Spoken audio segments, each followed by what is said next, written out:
How's it going, Rebels? I'm Bunning with ASG. Welcome back to the channel. For today's video, we're going to be going over a few strategies on how to take on the aliens, as well as a complete breakdown of the alien mobilization event and the prizes that's going to come with it. Now let's jump right in. The first one goes full credit to Cyrus Leung. You'll find a link down in the bottom to his channel. This is probably one of the best strategies so far for taking on any alien level 60 to 65. Now, if it is not the best in the game right now, with next to no damage, instant repair, especially if you go back to your base. But in all honesty, he only takes about 44 seconds of repairs just for one alien vessel. He goes back to his base to repair, but he really doesn't need to. Taking out all three, he could probably just still instant after he's finished with even one level 65 alien.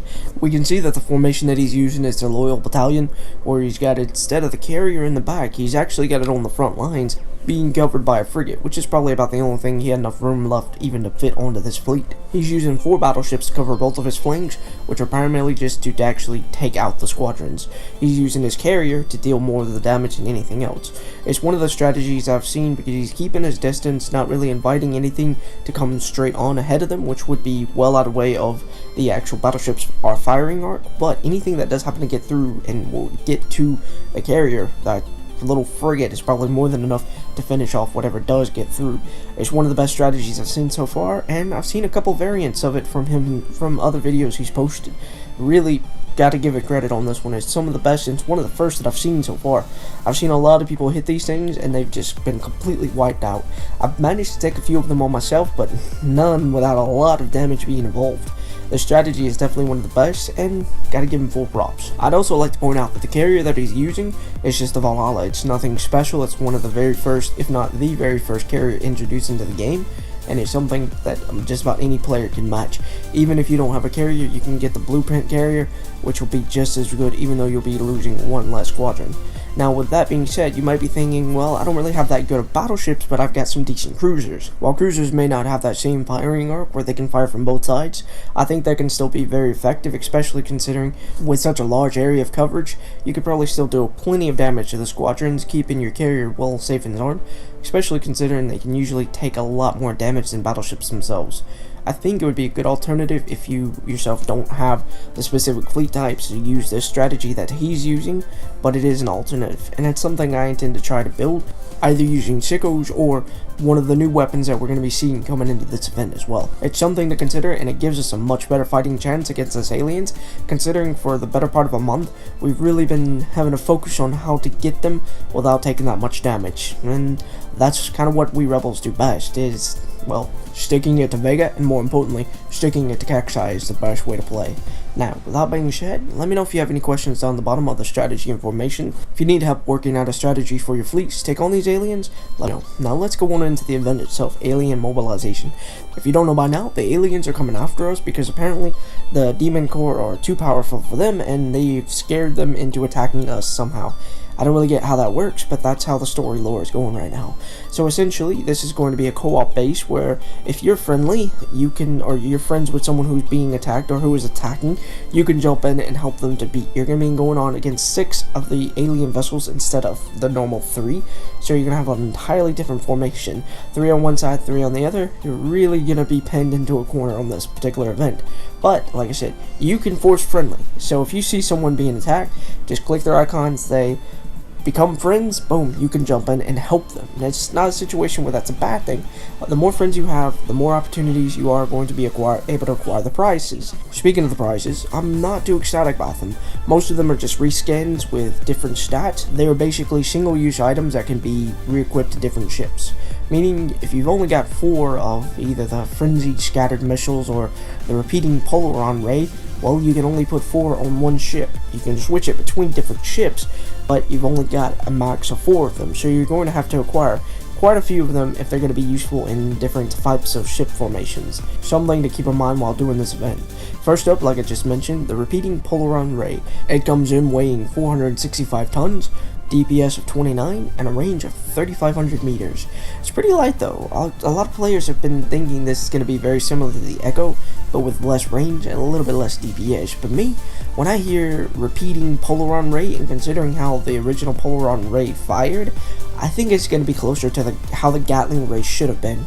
We all know that the Gatling Ray basically got a nerf or it was changed in the way it actually fires from the repeating factor to a slower rate. I think this is going to be a little bit better as it builds up its charge to where it's able to fire more frequently. Perhaps the longer someone is within range of you, up to 4 chains of 4 charges, something kind of crazy like that, which would be pretty cool. It would be changing how the weapon actually functions, and until we get a look at it, we're really not going to know. It could be just like the Echo Ray, which would be really shoddy work on Kekshai. And while I want to still have faith in this company, they've failed us a lot lately. So until we really see this one, I can't say if it's going to be worth going for or not. Right now, definitely in the maybe, because it's got a higher DPS with a very decent range and weight to go with it.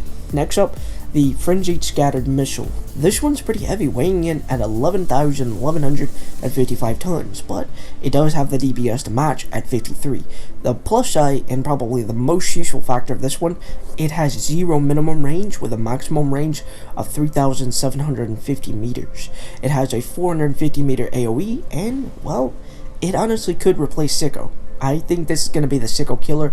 Essentially, it has more DPS, and while it does weigh a good bit, a lot of players using the Demon Core tech could find a way to make it work, especially going up against these new type of alien fleets. 0 minimum range with a damage of 53 DPS could come in really handy. And this thing, if it acts just like the original Scattered Missile, putting something like Volatile Fuel, which increases AoE, and increasing the projectile speed against the alien squadrons, could be very devastating. Now, last but certainly not least, the Precision Gauss Driver. This one, it's one of those iffies. I think it's got potential, but it's got a really low DPS. It weighs 786 tons with a DPS of 29.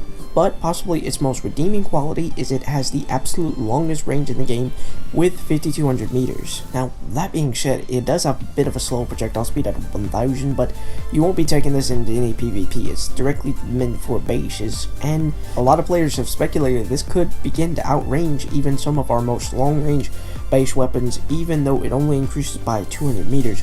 But you have to consider that destroyers have that amplifier, that percentage increase in range, which increases it from 200 meters to something galore of like 400 and 500 meters, which is considerable when you're talking about just microscopic distances for the base attack. It could be a big thing, but with that low DPS, we'll just have to wait till we have our hands on it and get a chance to really play with it. Now, you might be thinking, how do I get these things? Well, you have to beat the aliens, and, well, we've gone over how to beat them, and we've gone over what you get when you beat them. Let's look at the actual prize layout. Now, there's going to be 4 individual prizes that you're going to get, and they're kind of weird, you know what I mean? I'm going to go over them real quick, real fast and whatnot, because it's not that important. First is the legendary, or what I call the gold prize box. You'll get 1 of 3 Iron Star ships or a weapon of any tier. The next is the gold or blue prize box, same as the gold or the legendary. Yeah, you get the exact same thing. Next is the silver or the green prize box, which you can acquire any weapon of tier 1 through 3, and then the bronze, which happens to be silver, prize box of a weapon of tier 1 or 2. Now here's the interesting thing, the prize layout has been removed from the game as of this video. It may be up later, but I think they're going to change either the wording, or they're just going to change the prize layout for the gold or blue prize box. I think they're going to make it more where it's just the weapon tiers, or either they're going to reduce the silver and bronze down. I don't know exactly what they're going to do, but it's not up there anymore. I can definitely see it changing. Either they're going to reduce something, or they're going to, well, they're more than likely going to reduce something. It's Kekshai. They never increase anything in this game, if you know what I mean. So we're going to have to wait and see. You know, everything is up to their discretion, of course. So keep your eyes out for that. As far as everything else, we're pretty sure that's going to be staying the same. Once again, Cyrus Leung, check out his channel down at the bottom if you want more information on videos, more tips on how to beat the aliens. His guy is damn good at coming up with strategies. Definitely going to be trying out either the cruiser and the battleship formations, because they're really easy to change your ships over, and just about all of us have carriers by now, so I can see it we're coming in pretty handy and taking them out. So I wish you all the best, rebels, good luck, and as always, burning out. What's up, gamers? If you like what you saw, I've got a couple more videos in the annotations, one from myself, Bernie DM, another from a buddy Rose, Lily97. Check them out, and also hit that like, subscribe, and everything. Also follow us on Facebook, Tumblr, Twitter, Google+, all the places we should, and some we shouldn't. Laters!